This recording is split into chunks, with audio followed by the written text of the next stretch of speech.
All right, Mrs. Chair, ready when you are. All right. Good evening, everybody. The time is 6:30, Wednesday, February 18th, and I call this meeting of the Lakewood Planning Commission to order. Welcome, everybody. Please call the roll. Robert Estrada, Here. Christian Flores, Here. Lynn Larson, Sharon Wallace, Here. Jim Merritt, Here. Mark Hare. Here. You have reached quorum. Perfect. If you all please join with me and we'll recite the Pledge of Allegiance. I pledge allegiance to the flag of the United States of America and to the republic for which it stands, one nation under God, indivisible, with liberty and justice for all. All right.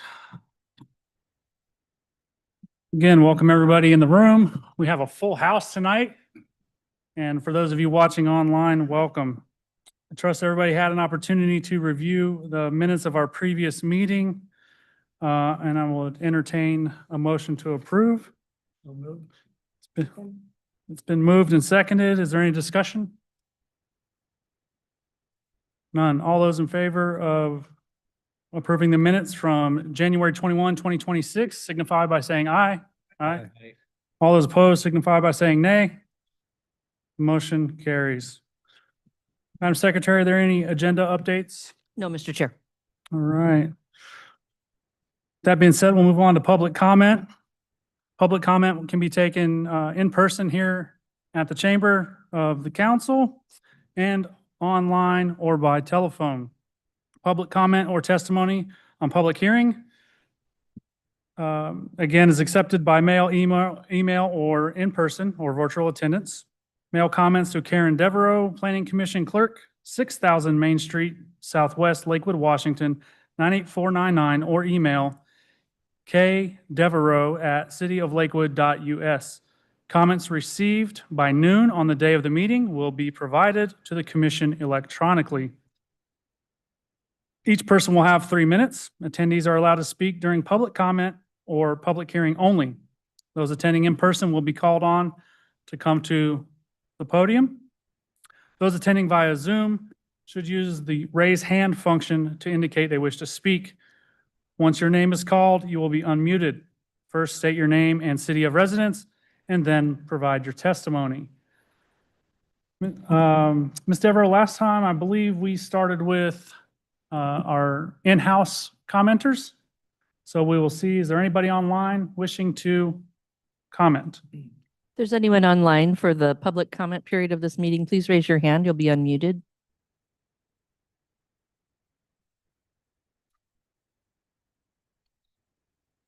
It looks like we do not have anyone online wishing to speak, Mr. Chair.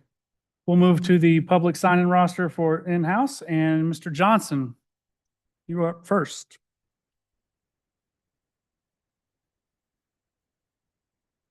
Hey, Mr. Chair, Commission members, staff. My name is Clint Johnson. I'm a lifelong resident of Lakewood and one of the. My time here to be on some of the public comments that have been made in last month about the street and our homes and the president, from the reading of the minutes, here you were called out for an encroachment for adding landscape. I know. Quite frankly and respectfully, I'm not sure why our homes topic came before this commission. But since it was important to us to respond correctly. My main points are these, and most of them are in public record. One, right away we're speaking of a part of that 1890 plat dedication. Two, the house we occupy was built in the 1950s, and yet based on surveys it appears the home and yard of approach the city's 1960s, the county granted a perpetual variance of 25 feet to our predecessors for pending remodel over again the existing. Model was done, which included an expansion of the home's footprint and added a carport and standalone shop area under the carport.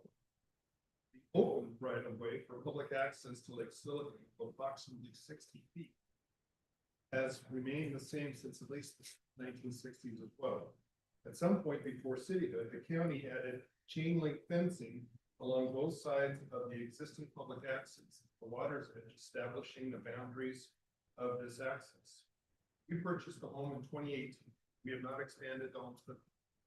Nothing my wife and I have done regarding landscaping has restricted or otherwise interfered with the existing public open right of way facility. Purchased this home in 2018. We knew it was next to a public street. Like most purchasers of existing homes, we did not survey property. We also knew the county had granted this 25-foot perpetual variance. After we purchased the home, we happened upon the 2009 street end study commissioned by the city. The study approved by the council recommended the city sell this particular street. Urged us to accept the city. We're unsuccessful in that street vacation in 2024. We accept the reasoning of the council. As it stands, my wife and I simply seek to maintain the existing public access to the lake and also to seek a resolution from the city about our home improvements, driveway and fencing. This was voted in 2024. Should have put this topic to rest. Here we are being singled out in 2026 regarding the city's unopened right of way. Also unclear why this matter came before this planning commission, since it did. Thank you for your time and consideration. Thank you, Mr. Johnson. Ms. Gates?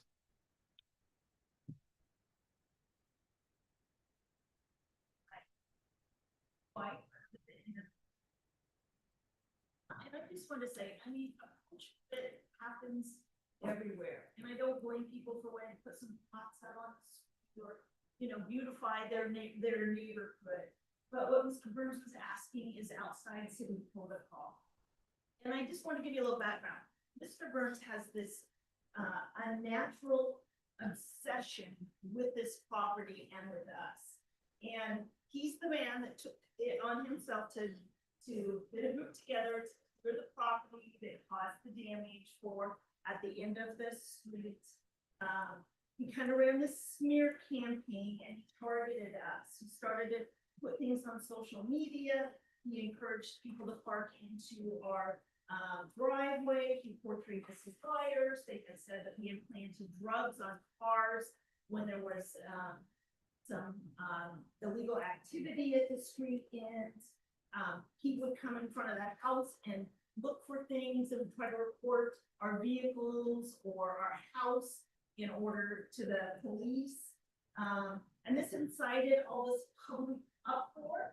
We had people in front of our house that would yell slurs at us, walk up to us,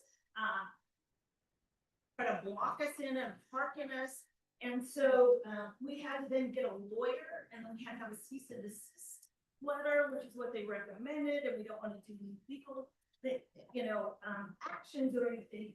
But there were all these false statements, and we have this hatred and this, portrayal of some victims or we're, criminals. And I just want you to know, like, we are good, church-going, people. We want to, help keep up. We would help. I've let people come and just fish off our dock if they wanted to. I mean, we had none of this. And so I just wanted to set the record a little bit straight, and then hopefully you'll question the validity and consider when you're hearing Mr. Burns talk about the street, that it's not exactly as he portrayed. We have a variance that covers the property that he's talking about. So, and we were happy to, we're fine with the decision that the council has. We just want to be good citizens. Thank you, Ms. Gates. There are no other community members signed up for public comment. However, if anybody else would like to comment, please make your way to the podium. Yes, sir. Unfortunately not. All right. Seeing none, I will go ahead and declare this public comment period closed. There is no public hearing scheduled for today. I see no unfinished business, Ms. Spear. Correct. Then we will move to new business at your pleasure. Thank you. So I will begin by, give me just a moment. The first topic is the proposed changes to, excuse me, the rental housing licensing requirements that the city currently has within Lakewood Municipal Code, Chapter 5.60. I'm going to walk everyone through this, but Jeff Gum, who is our housing programs manager and in charge of the rental housing safety program for the city, is here as well. So if you have any questions, he may be the one to actually answer it better than I. We'll work our way through this though and see if you have any questions. So there are 16 amendments that were included in the memo in tonight's packet that are related again to regulations and maps governing rental housing licensing within the city. Chapter 5.60 is supposed to talk about both inspections and registration for different types of properties. And then there is also exemptions to the registration or licensing and inspection requirements. What the proposed amendments are doing is to clarify that residential, which should be rental housing units, not just multifamily complexes or rental housing complexes, are subject to those, the registration and inspection requirement. The chapter was always intended to read that way, but the way it was adopted just was not clear, and it hasn't been successfully enforced since then because of the confusion. So there's been, at the counter kind of conversations or discussions with property owners, but there's also been some state law changes since Chapter 5.60 was last amended. So that also was taken care of with these amendments. So in bold there, you see that the way Chapter 5.60 currently reads, licensing and registration, and then also inspection are all included within one regulatory chapter for the city's code. The current language says you can get an exemption for both business licensing and inspections on specific units, but that's not what the city wanted. The city wanted to be able to require one and not the other, vice versa. So right now, the code allows, if you have a new complex constructed, there can be an exemption from the entire code, meaning you don't have to get inspection or license to operate for 10 years, and that wasn't the intent. It's just the way it was written. And then another example, a property receiving housing subsidies that had a substantially equivalent inspection process, was also exempted from the code. The intent was to exempt the inspection, but not the business license that was required per state law. So the amendments, and again, there's a total of 16, but basically they explain more clearly which properties are exempt from licensing and registration or inspection versus those which are only exempt from the inspection process. It deletes accessory dwelling units, transitional housing, and shelters from the exemption, meaning ADUs, transitional housing, and shelters all do need to be inspected. With the state ADU requirements that the city has now adopted, the city anticipates more ADUs will be built overall, and then some of those will be rentals, and they will need to be maintained per the city's rental housing requirements. The third thing that the amendments do is reduce the number of years you can exempt a property from inspection from 10 years down to 5. So the way this sits is tonight you're welcome to ask any questions. And again, Mr. Gum is here to give more detail than what I just walked through, should you need it. Next meeting, which is March 4th, you would have public hearing and action.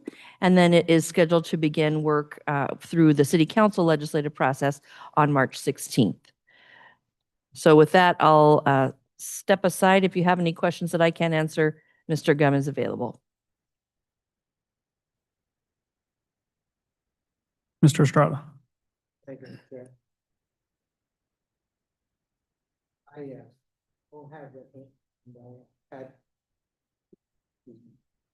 and I've had staff come to my houses, and I appreciate the professionalism that they have exempt. And the inspection, I mean, very, very thorough. So I really do appreciate your staff and what they've done. Got a question regarding, however, on page 33, paragraph B, 2, Roman numeral 3. Okay, give me a moment to catch up with you. Sure. please. Oops, I went too far. No, I didn't.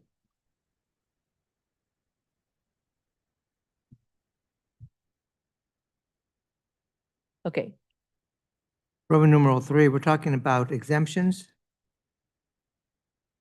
I don't think that's quite clear. Let's go, I'm sorry, Mr. Estrada, could you tell me again where you were? 30, page 33. Okay. Paragraph 2, excuse me, paragraph B, 2, and 3. Okay, thank you. The way I read it, if I provide my own inspection to the city, then I can be exempt for 5 years. But I don't think that's the intent.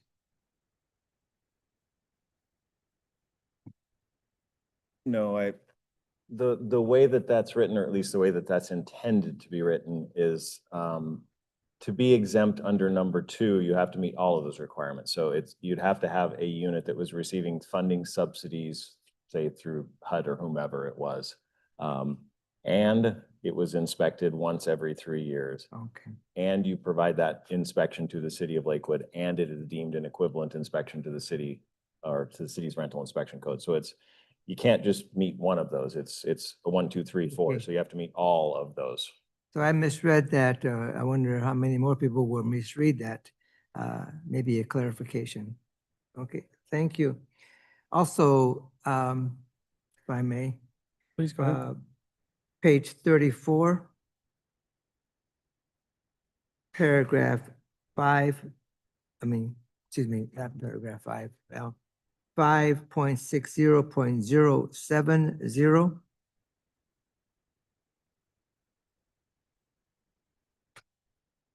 So to me, that and on page 36, 5.160.120, the license denial, it's a duplication. And I'm not sure if that's what we wanted. Trying to figure out So where the we're at. paragraphs, In 5.60.120. 120, a duplication of, I thought, 0.070. It's a duplication of 0.070. So this is. Yep, any the license- above, I'm sorry, go to excuse me. 70, when it was talked about, and go one more page, please. Okay. What I'm reading. Bear with me.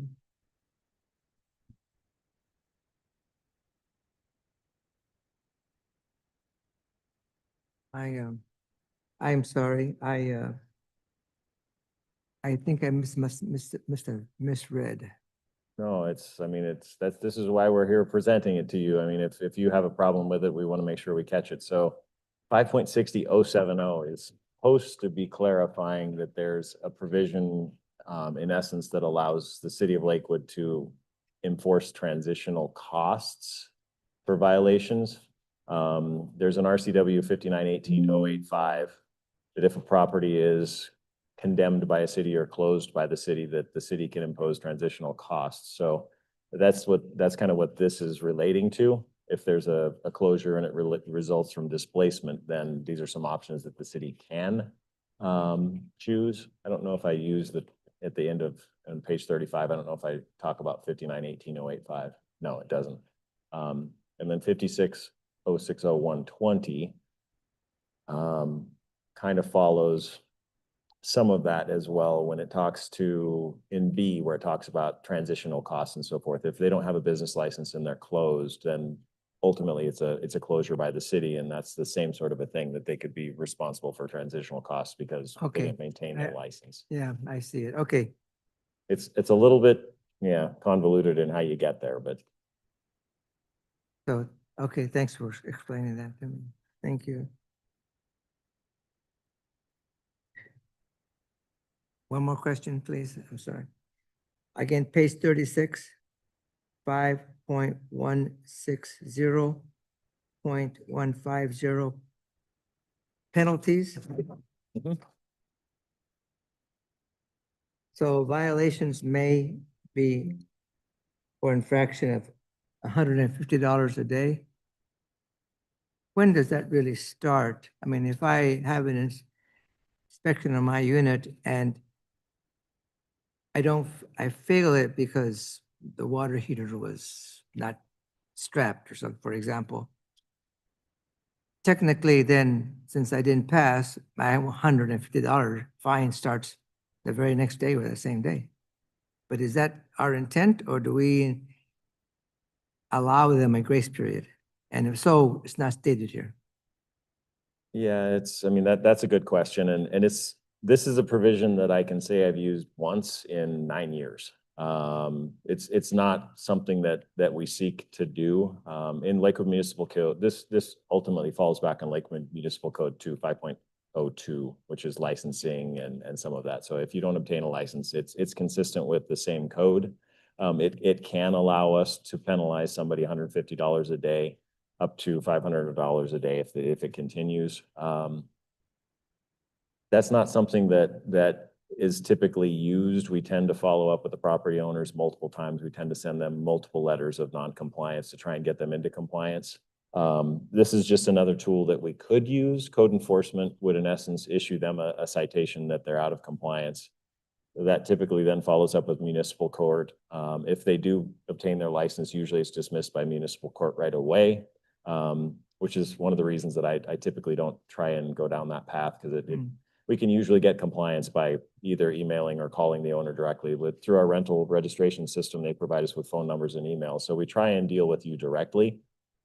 If for some reason somebody chooses not to, or just completely ignores us, which is the one time that I've issued a citation or code enforcement issued a citation with, the owner just wouldn't respond. Finally, we ended up getting them in municipal court, and then we had a conversation with them, and they responded, and we were able to get them compliant. Sure, you give them time to, I mean, Yeah. they thought they were going to have a good inspection, and this came up, and so give them time to fix it. Reasonable time, and that's your prerogative. Yeah, and I agree. Okay. it's a tool in essence. It's not necessarily something that we use, but it is a tool that's allocated to us. Sure. Okay. Thank you. No more questions. Commissioner Larson? I wonder whether the phrase that's part of that same highlighted area, each Can person, you catch the microphone a little more? sorry, There we go. testing 1, 2.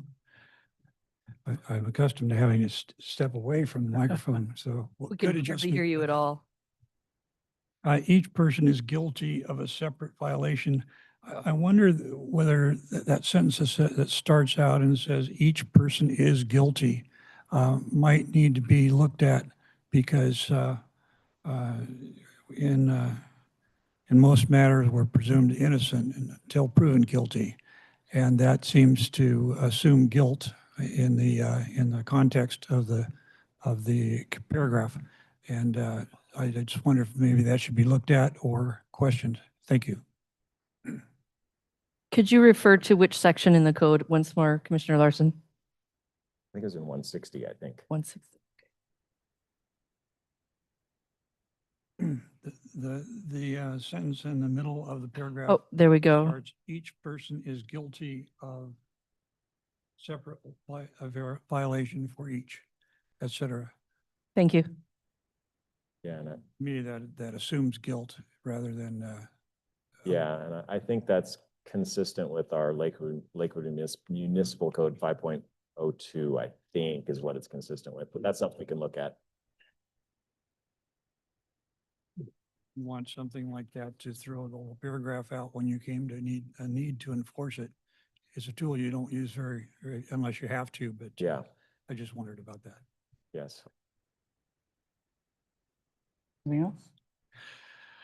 Okay, Mr. Gum, I do have one question for you. I don't think it's in here, maybe I missed it, or it may be referenced in a different part of the code, but how are rental unit inspections prompted? Obviously, the owner can come to the city and say, hey, I have a rental.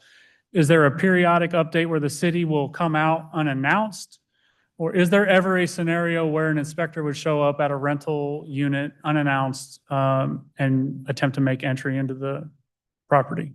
That's a good question. We've been doing this for 8 years now, so it's kind of ancient history to me, but not for everybody else. So the way that the rental housing program started is we divided into 20% of the city. We did a lottery.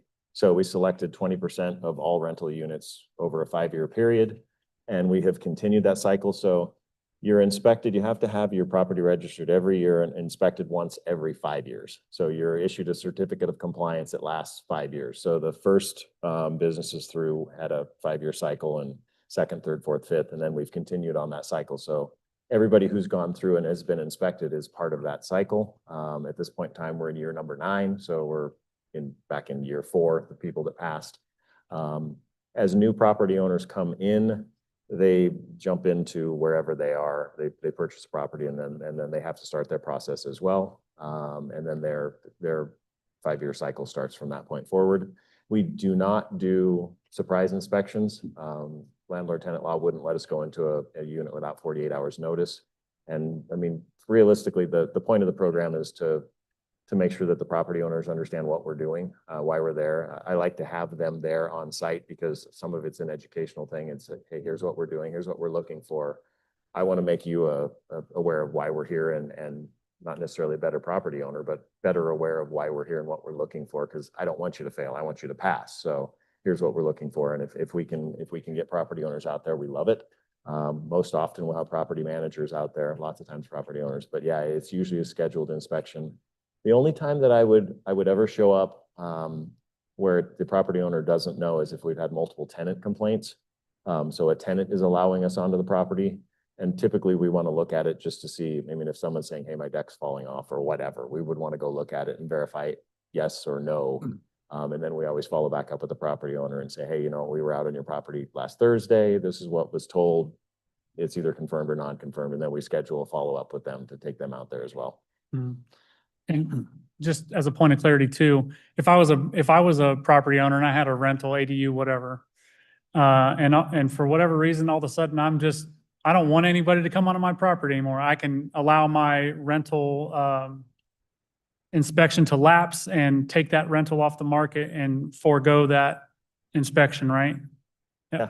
Once it's no longer a rental, that's one of the exemptions. It's no longer available for rent. Yeah. Thank you so much for that. Mhm. Go ahead.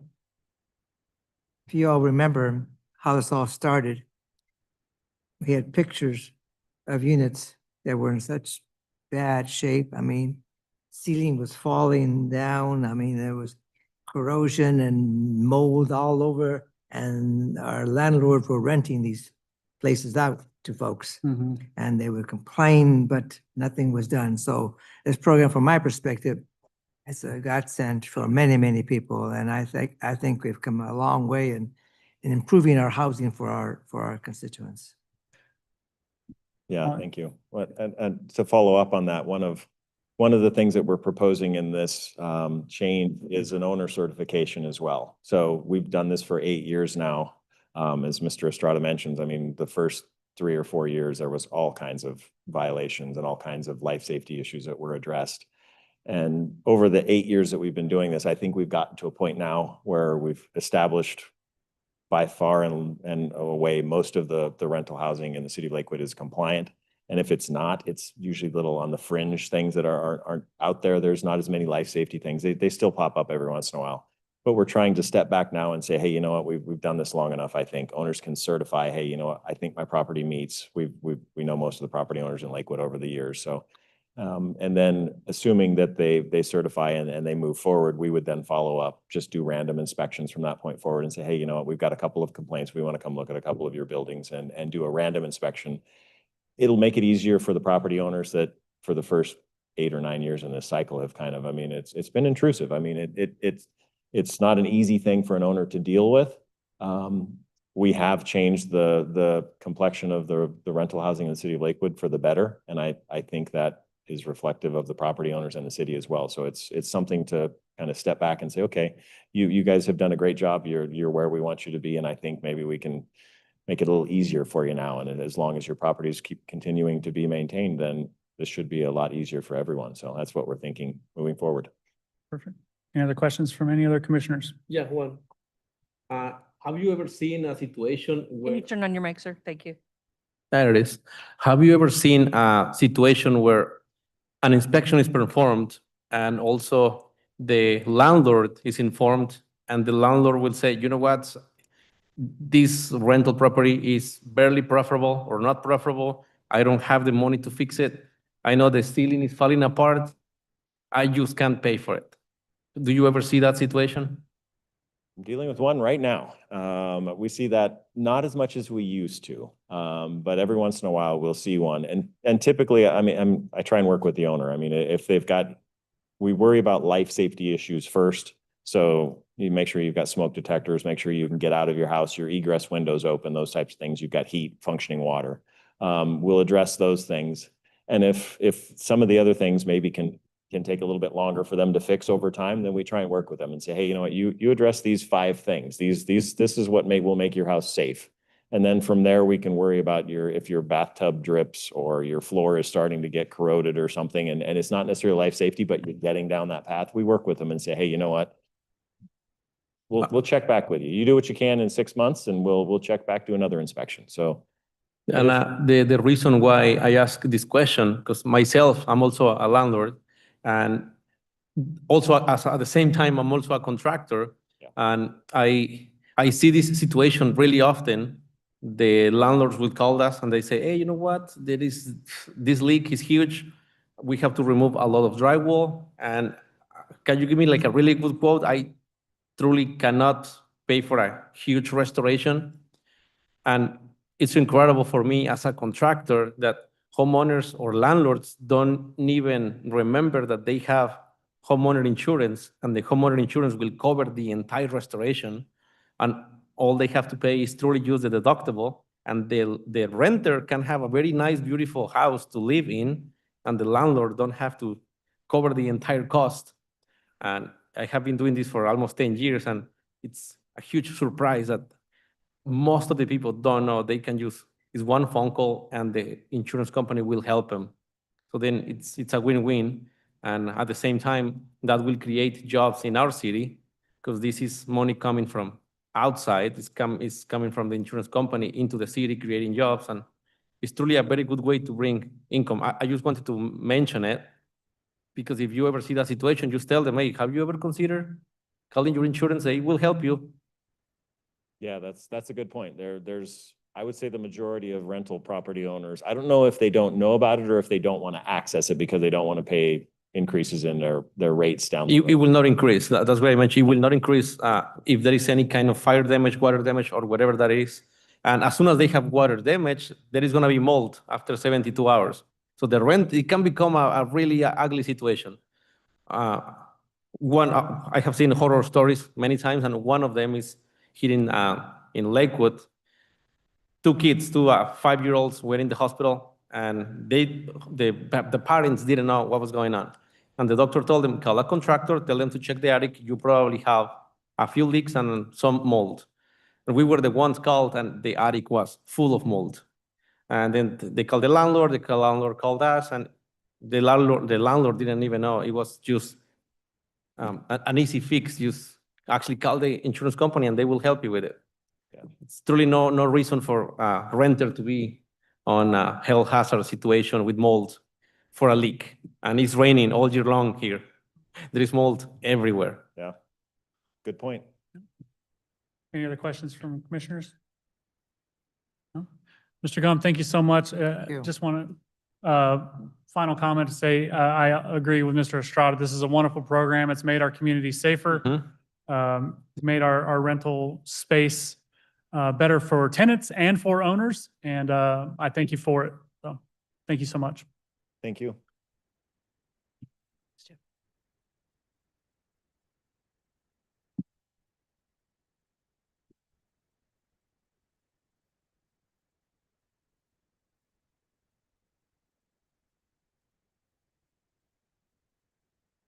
Should I proceed, Mr. Chair?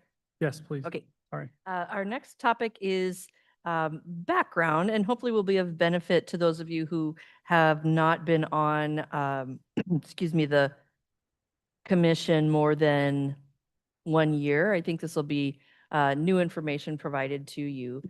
In the past, there has been annual housing reports, and the housing report can range with a number of different data points. This year, we're focusing on a couple of things where we're tracking whether the city is starting to meet its housing targets that are required by state law, but also providing you some economic and demographic information for the people that live in Lakewood, either as homeowners or renters.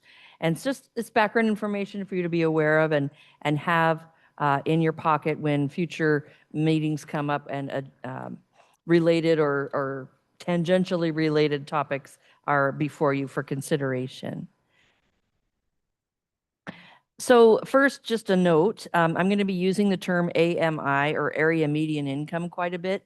And not to get too wonky and mathy, but on the right-hand side, I think most of us understand the word average. What that means in math is you would add all of these numbers up and divide it by the number of numbers, right, to get to an average. Median just means the exact middle in the list. It has nothing to do with what those values are. It's just what is the number in the middle of the list. So you see here with these same numbers, 1, 3, 3, 6, 7, 8, 9, the median is 6 because that's the middle number. Not to say it has any relation to the other 6 numbers there. On the average, though, you take all of those into account again, and so you end up with 5.3 with the little equation that you do. So when we start to talk about area median income for people, that is just saying this is right bang in the middle. Half of the population makes more than this, half of it makes less, but it doesn't say like these guys make $1 million more or $1 million less. It just says this is right in the middle of all of those numbers. So it's just something to keep in mind again. And I would just not spend too much time up here other than to say in Lakewood, we fall under the Housing and Urban Development, or HUD's, Tacoma, Washington metro area when they start talking about what is area median income, whether it is moderate or market rate, if you will, or low, very low, or extremely low. We're in this particular box of numbers depending. At the bottom here, you will see that Lakewood, compared to the area median income in 2023, was at about 75% of the area median income throughout this whole metro area. So Greater Pierce County, basically, the number as a whole would be 25% higher than what you see there for Lakewood, which is that 84,000. So Lakewood is at about 3/4 of the area median income countywide. Hopefully that made sense. Just again as reference. One of the things that happens in our economy nationwide is that we have for a long time had incomes not keeping pace with housing price increases. And you can see this with this set of numbers here. First, you'll see the single family home prices, and then the next set of numbers is household income. These two charts, they're too small to try to read, but I'll just walk you through generally speaking. The green line on both of them is the Puget Sound area. The orange is statewide, and then the purpley blue is everybody other than Puget Sound. And so not surprisingly, the green lines are on top. But between the beginning of 2016 and end of September 2025, you saw about 120% increase in housing prices. In the Puget Sound itself, it was at about 127%. At the same time, if you look at income in that same time frame, statewide, income went up 62%, whereas in Puget Sound it went up 60%. So in both of those cases, the income over that 10-year period rose only half as much as housing prices. So what does that turn into? If this was a graph with even longer time, this would be more obvious, but what you're seeing is the orange graph on top, the orange line, that is housing prices going up from 2016 to 2025. The blue line is income. And what you see is that housing prices are at a much higher line, meaning we've got this going on, right? I don't think that's a surprise to anybody. But what that is saying over time is people who may feel stable right now based on their income and their housing costs, that may change over time because housing costs are going up higher than incomes are increasing. So that's just a general statewide as well as in many parts of the country situation that we all are living in. Kind of looking at the opposite side of that coin, again, 2016 to 2025, this is an index that talks about, is the house price, single-family buyer in this case, paying, quote, affordable or not? What does affordable mean?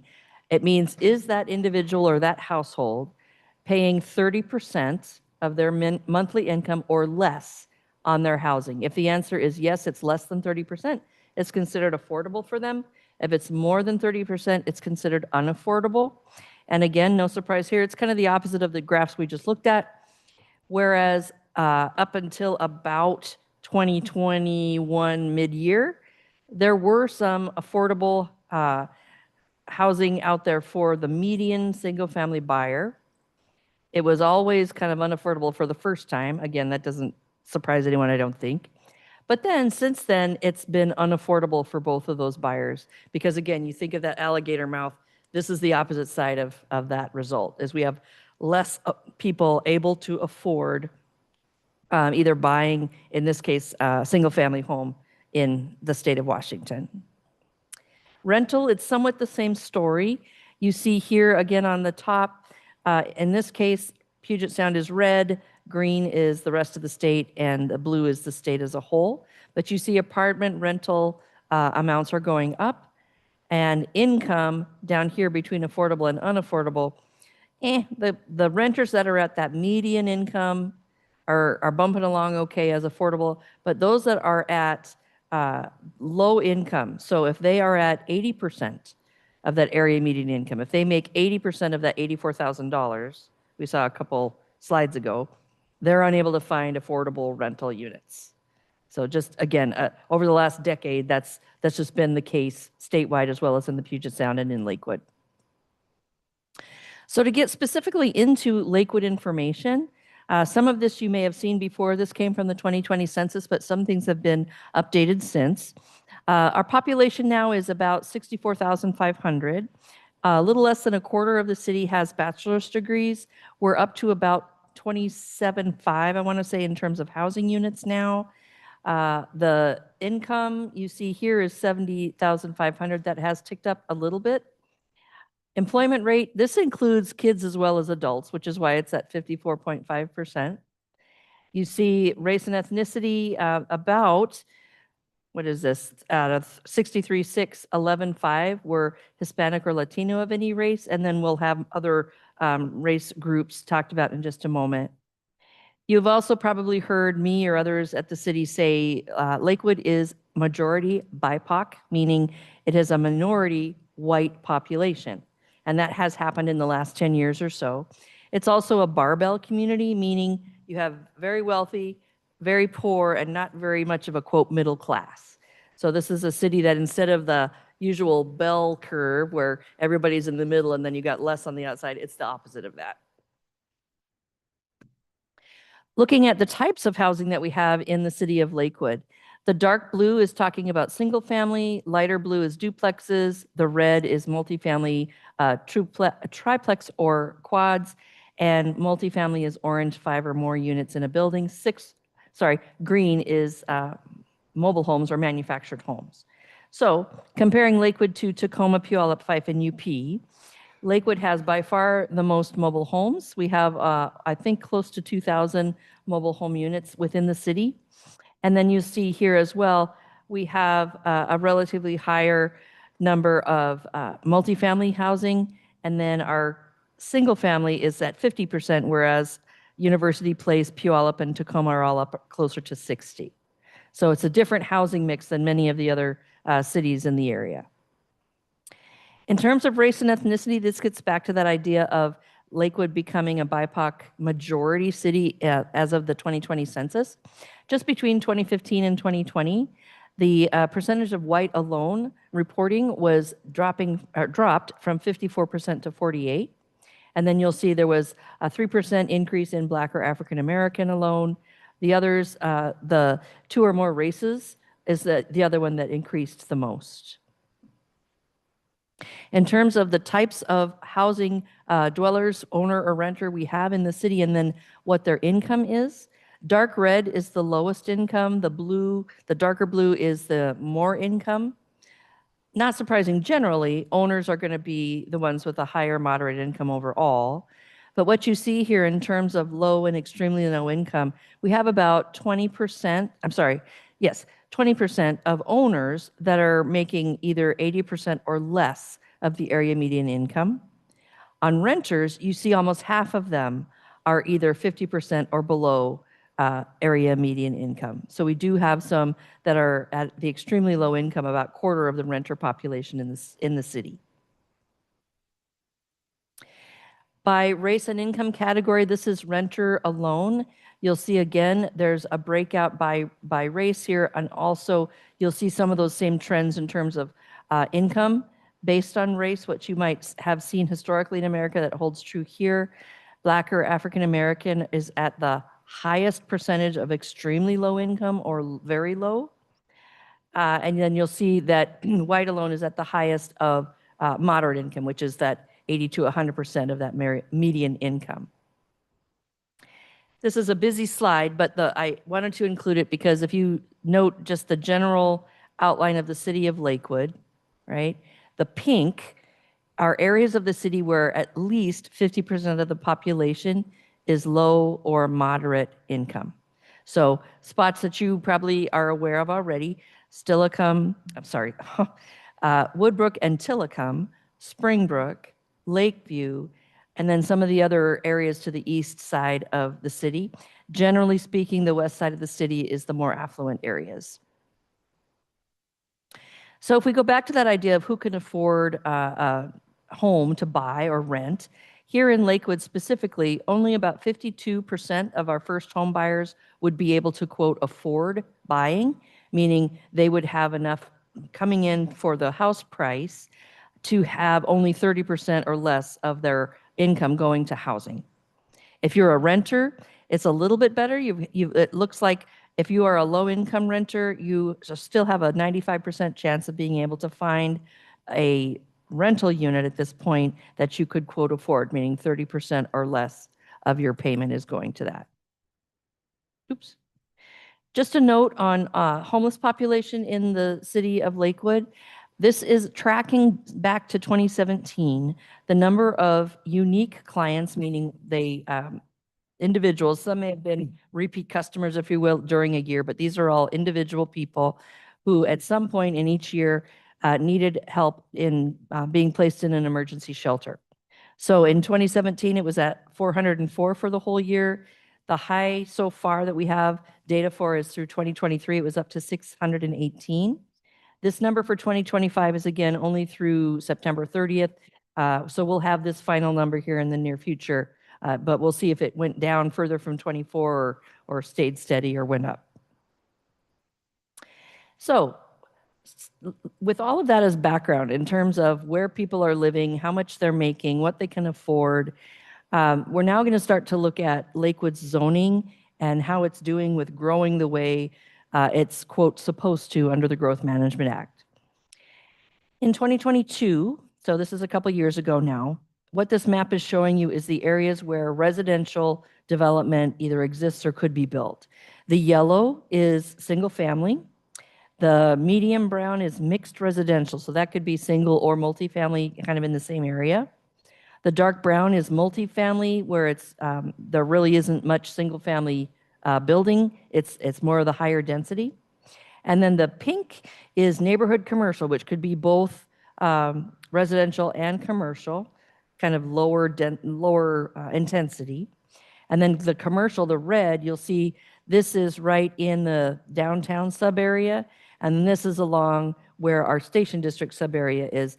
These areas both now allow mixed use, meaning commercial and residential in the same structures.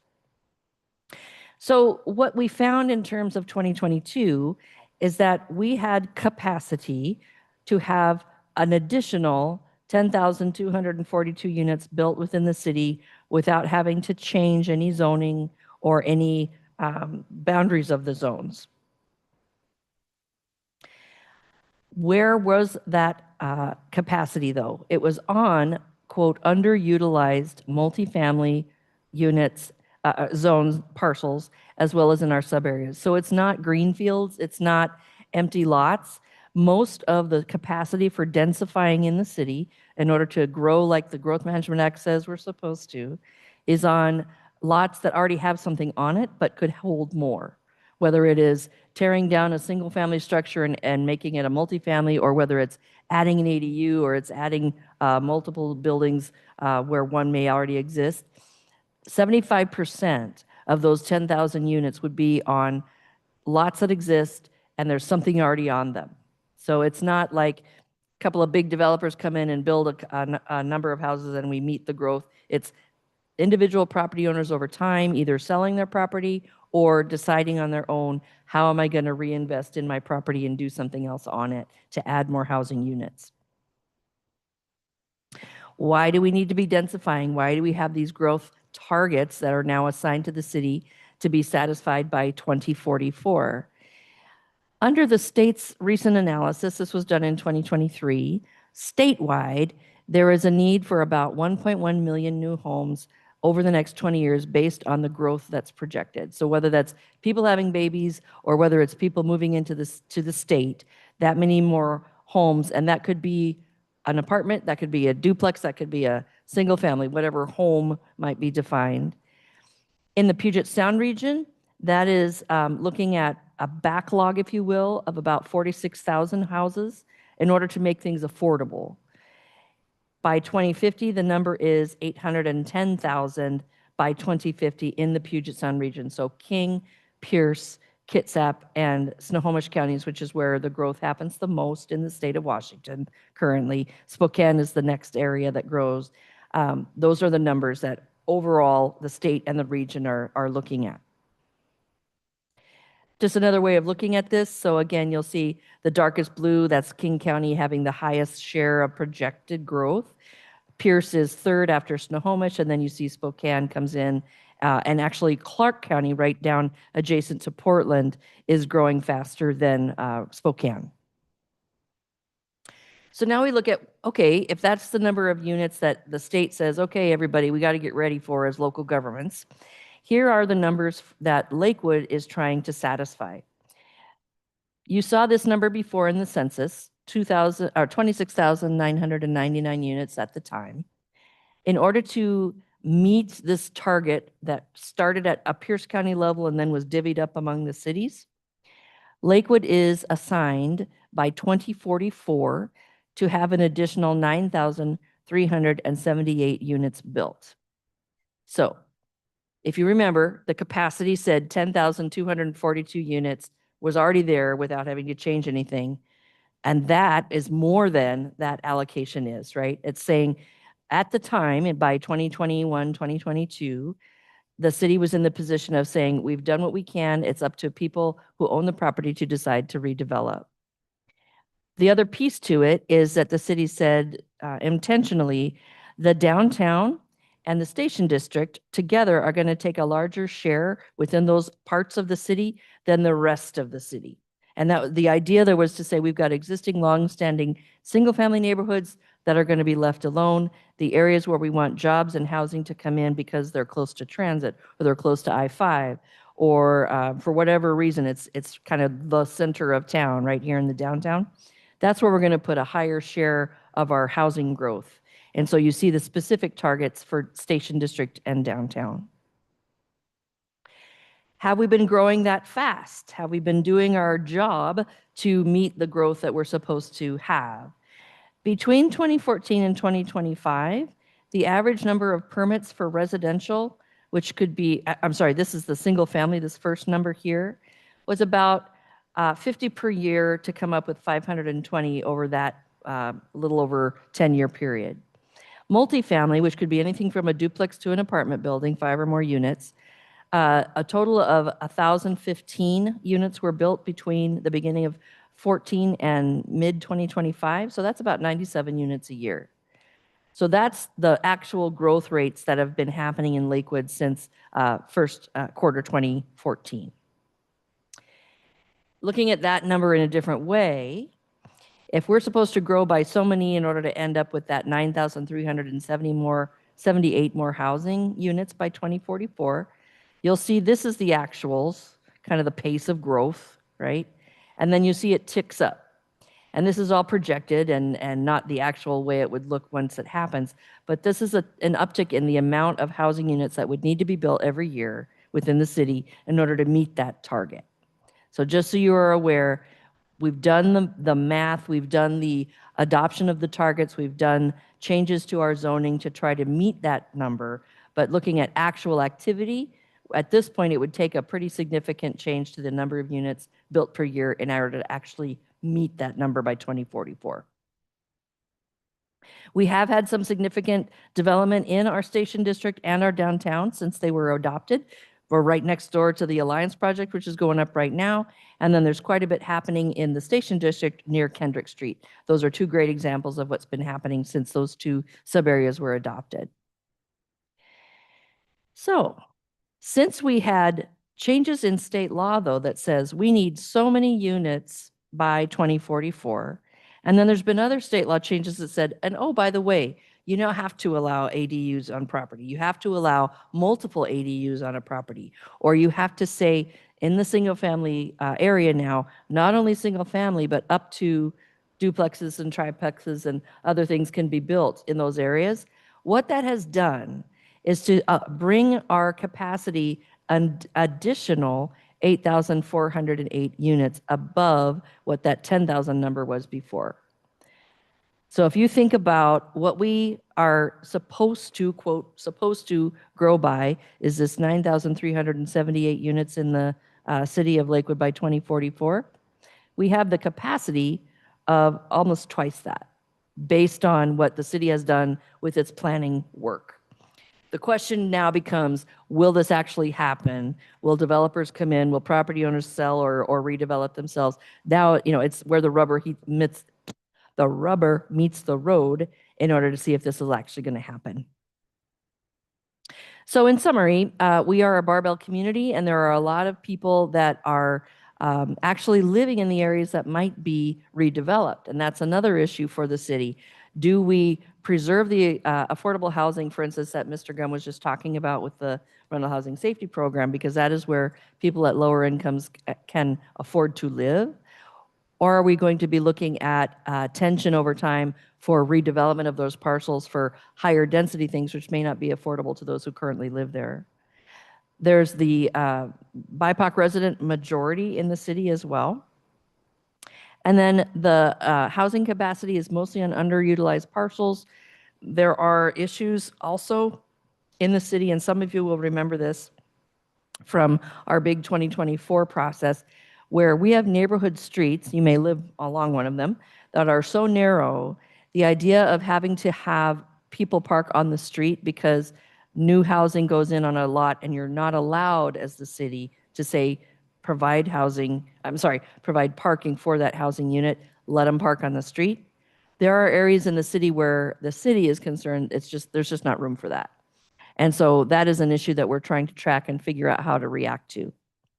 And as I was just mentioning, we've had the slower growth rate since cityhood, essentially. In order to actually meet that target that's been assigned to the city, there would need to be some significant increase in the pace of development. So all of that was very wonky, I'm aware, but these are things that come into some of the issues that you'll be dealing with over the year, and I just wanted to provide that information to you. I will send this updated version out to you, actually, so you have it to refer to whenever you want. I did make a few tweaks since it was put into the package. But other than that, Mr. Chair, happy to answer any questions. Anybody have any questions?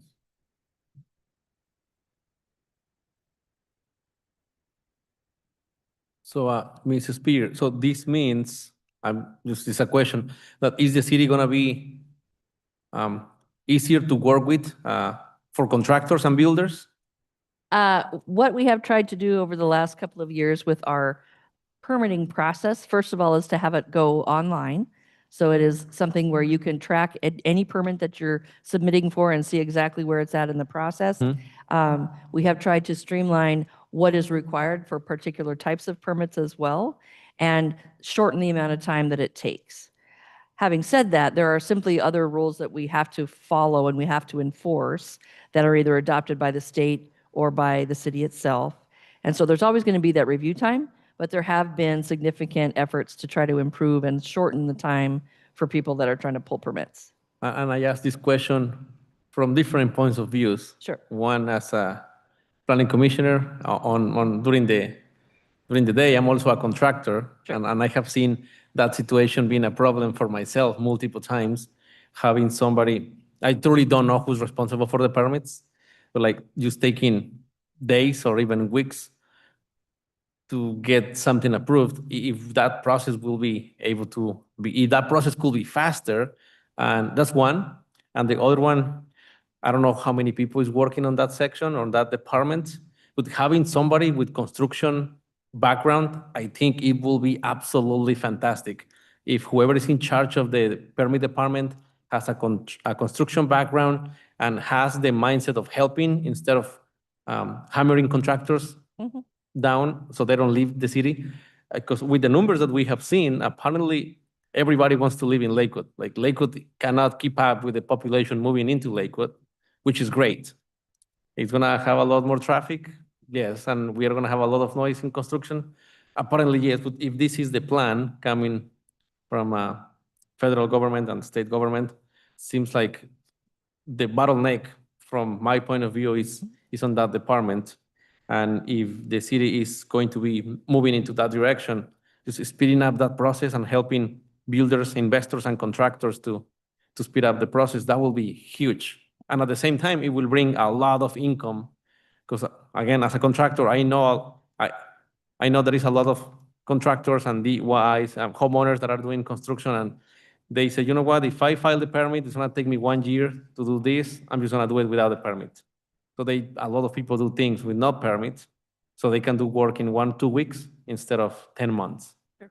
Yep. But Appreciate it will be those beneficial for the city truly to do something there.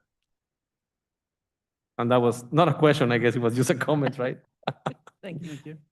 Anybody else? Commissioner Larson? We've been looking at these studies for 40 years.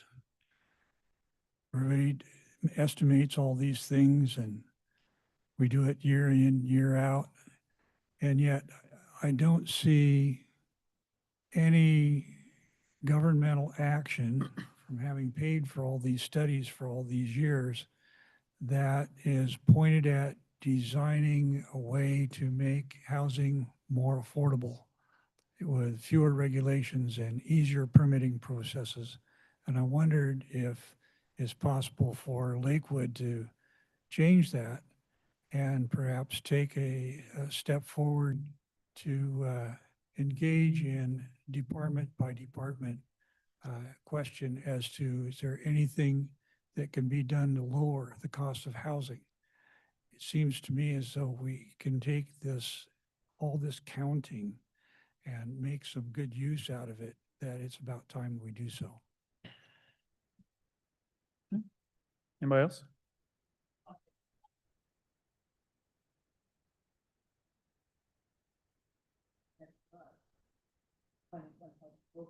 They had in 1 year gone from buying the property to putting in 11 neurologists. High-end units was starting, they're going from. Mhm. I was shocked. City spent a lot of time to make these affordable, and I couldn't believe how much they were. I was really surprised. I did not expect that. Wow, you can about it. Somebody will. Right. So certainly for some of our newer commissioners and for everybody who's been here for a little longer, I would encourage you to print this portion of tonight's brief out, kind of stick it in your back pocket proverbially. It kind of will overlay every conversation we have for the rest of the year. It will be valuable for you to reference. Also, as you move throughout the community and community members are engaging you, you're going to want to know this demographic data. Again, it will color every conversation that we have for the rest of the year. So just encourage you it's here in front of you now, print it, have it available, and reference it as we move forward. With that, Ms. Spear, next steps. Yes, and I see that Councilmember Talbot is here. I don't know if you have anything you want to say.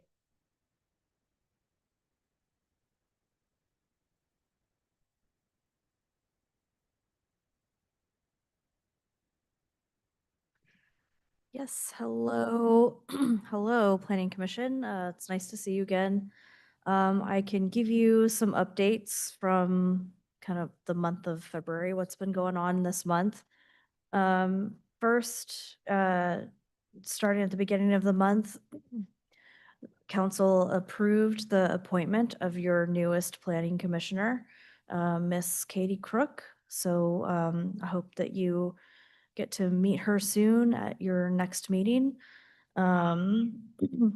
She, I believe, is in a, she has a realty background, I believe. So, yeah, she will soon be part of your commission.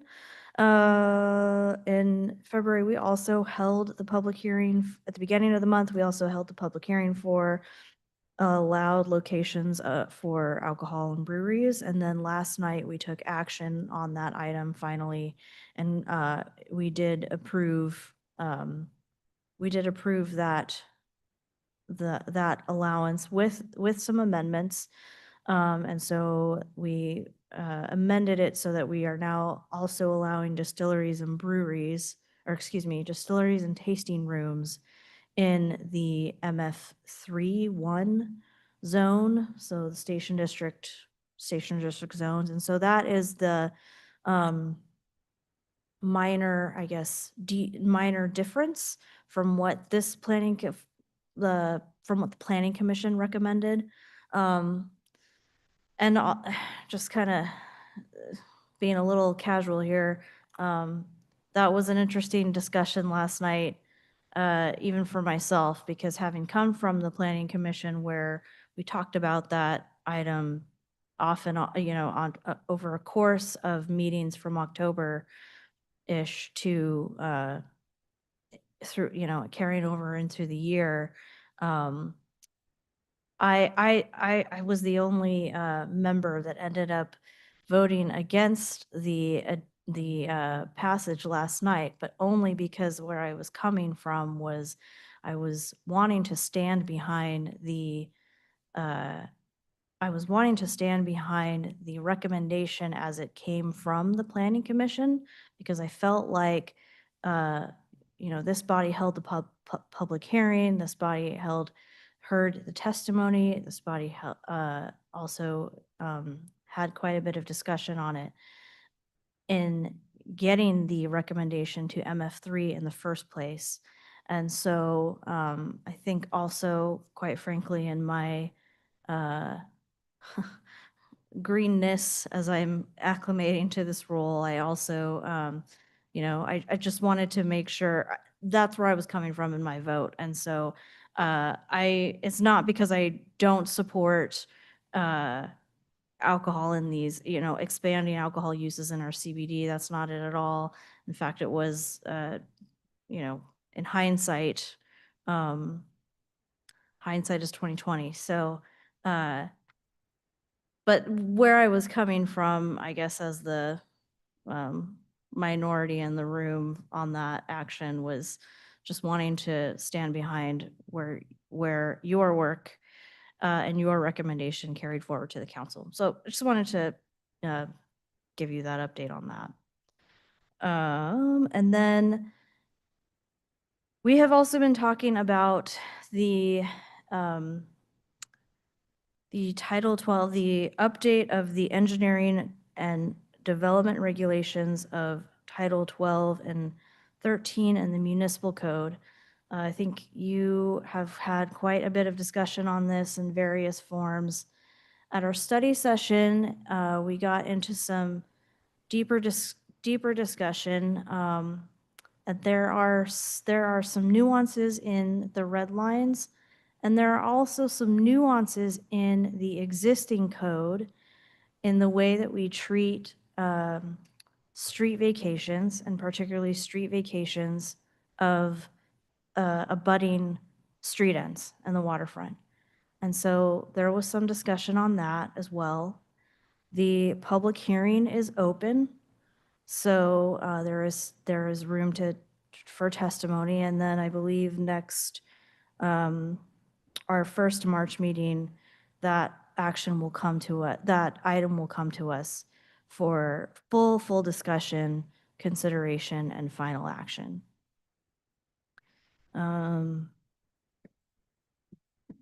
We have also been discussing the grant that covers the scope of work in the formation of the Natural Environment Climate Change Program and Committee. We've also discussed the formation of that committee. I think there is still some, so first I should say, we did approve authorizing the city manager to sign that grant so that we can get that work started. There is quite a thick scope of work in that grant that covers a lot of work that I think is very beneficial in terms of how we develop and enhance our policies regarding things like urban heat islands and the shoreline master plan, and I think most notably the urban forestry program, because that is, I think, at the top of what not only the Planning Commission has been hearing for quite a bit of time, but also the council, as far as what and how options do we have available to replant or focus planting in certain areas of the city that meet kind of like a tree bank type of program, but also how do we come up with a full urban forestry program so that we're meeting our tree canopy goals. So I won't get too much into it, but just suffice to say that last night we were presented some options for how that committee is formed, and that would consist of either the option of creating a whole brand new advisory committee. This would be potentially a brand new committee to staff, complementing the rest of our boards and committees. Or the second option is actually to host the committee through the Planning Commission by virtue of creating a break-off, like a sub-task force of this Planning Commission. And the makeup of the members that go into that task force could be directed by council as to how and who fits the merits for recruiting for those roles. I think there's still some discussion to be had among council to kind of weigh those options a little more carefully. So that's where we're at so far. And then, and so that kind of and then finally, I think most notably too, we also reviewed and passed our city volunteer program. So the city has had an Adopt a Street program, and now we have added this Adopt a Site program. So this is something that actually folks have been asking for. The community really has been asking for, and I think it kind of came to a crux a couple years ago, maybe last year, with the culmination, with discussion of the street ends. But essentially, this is I think, a beneficial program that allows volunteer groups and organizations and entities to, at their own will, volunteer and provide service to the community by virtue of maintaining a street or a park or a site of their interest that they want to get, that they feel that strongly that they want to get behind in keeping Lakewood clean and safe. So we passed that ordinance as well. So that caps off at least agenda activities and council activities that have happened through the year, or excuse me, through the month. And then today, a small delegation, actually it wasn't really small, it was a formal delegation of the mayor, council members, Pearson, Lindholm, myself, met with our state legislative reps and in the House and Senate in Olympia on presenting our the city's legislative agenda and kind of our asks. And, you know, it was really a format of 15 to 20 minute kind of 15 to 20 minutes. And that's what you get in these offices in Olympia. But I think we had very good meetings with our reps. Our reps expressed support generally for our legislative agenda. So, and our legislative agenda includes asking for like $200,000 for the H-Barn silo project. So to find out and hear from our reps at Olympia that they are supportive of that is a very good thing for us going forward. And tomorrow is the Chief Leschi Honor Walk tomorrow at Fort Silicon Park. It's from 12 to noon. For folks that don't know about this, this is a very nice. This has traditionally been hosted by the Nisqually tribe, and they have invited the city of Lakewood to participate with them. For folks that may not know, Chief Leschi was a prominent chief in the Pierce County and what's known as Pierce County today, but in the Nisqually Latchute speaking area of our South Puget Sound area here. He was actually hung in the oak tree area around Custer Park or Custer Elementary School on some apartments nearby. So that grove of oak trees is the historic site of Chief Leschi's death. But the Nisqually tribe has begun an honor walk in his honor to pay respects to him, and they've invited the community. And his hanging was on February 19th. So that's February, tomorrow is February 19th. Yes, thank you. Yesterday was February 17th. And so that is why the honor walk is happening tomorrow. And it'd be nice for anyone that wants to go. It'll be a brisk walk around Fort Silicon Park. So if you can, please, you're welcome. Please come check that out. With that, I can take questions, but that caps off my summary for you. Commissioner Estrada. I was going to recommend to commissioners that they attend council meetings. Very informative and much of the information that work that we have done, of course, is finalized there.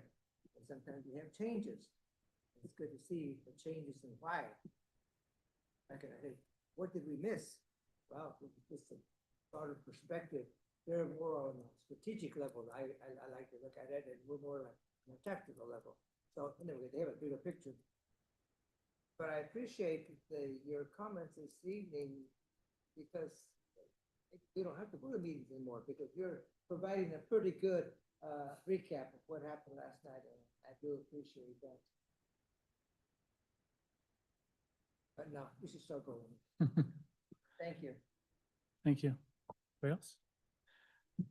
Well, Ms. Talbot, I do have one question, and I will profusely apologize on the front side of this for not having reviewed last night's discussion in full yet. But with regard to the street end volunteer effort and that's coming alive, in the event that there is an altercation or some type of incident happens during one of these events, is the city liable for the activities of these volunteers that might be out there if an infraction happens, I don't know, like a harassment of a homeowner or an altercation on a property line or anything like that? Was there a discussion around that or clarity provided? There was not well, not to that extent, but there is, so first, there are parameters in the program. to prevent that and avoid those situations. And those parameters involve that groups need to register with the city, first of all. They also, they're generally, when you register, it's not just register to do a one-time cleanup, it's that you're there to be, you're there to adopt the site or the street for a year. Although any party, either the city or the entity themselves can terminate that at any time. So there is some there is some flexibility, but ideally,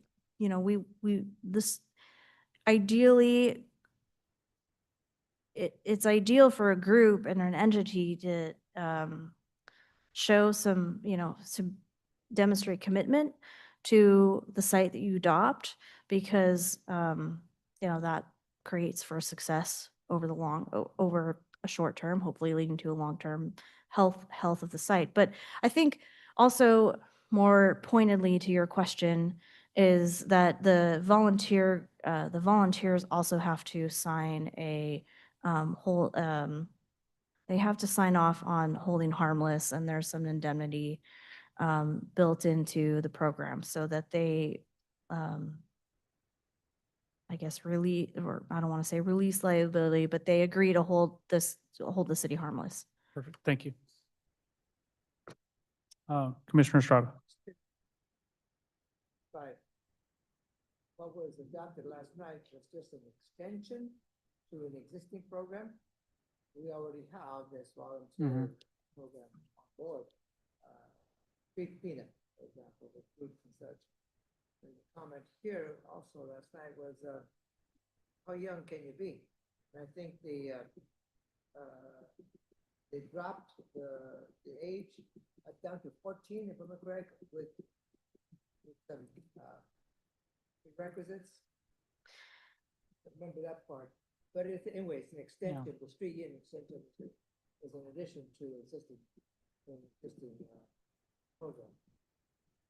That's right. So the city always had an Adopt a Street program, and now this volunteer program is intended to be broader and more encompassing so that motivated groups or entities can adopt a site or a park or a portion of a park or whatnot. So it doesn't just have to be the street. And also that was, thank you for bringing that up too, because that was my question, is that, making sure that this program is able to, that we can use motivated folks like the Cub Scouts or the Girl Scouts or whomever that want to participate in this, and that program allows them to be an entity to do that.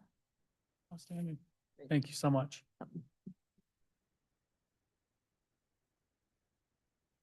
Does any planning commissioner have anything for the betterment of the group? Go to the order. Oh, Ms. Spear? Next meeting will be on March 4th. So hopefully we will have Ms. Katie Crook here for you to be able to meet and start to work with. Otherwise, you'll get the materials about a week ahead of time.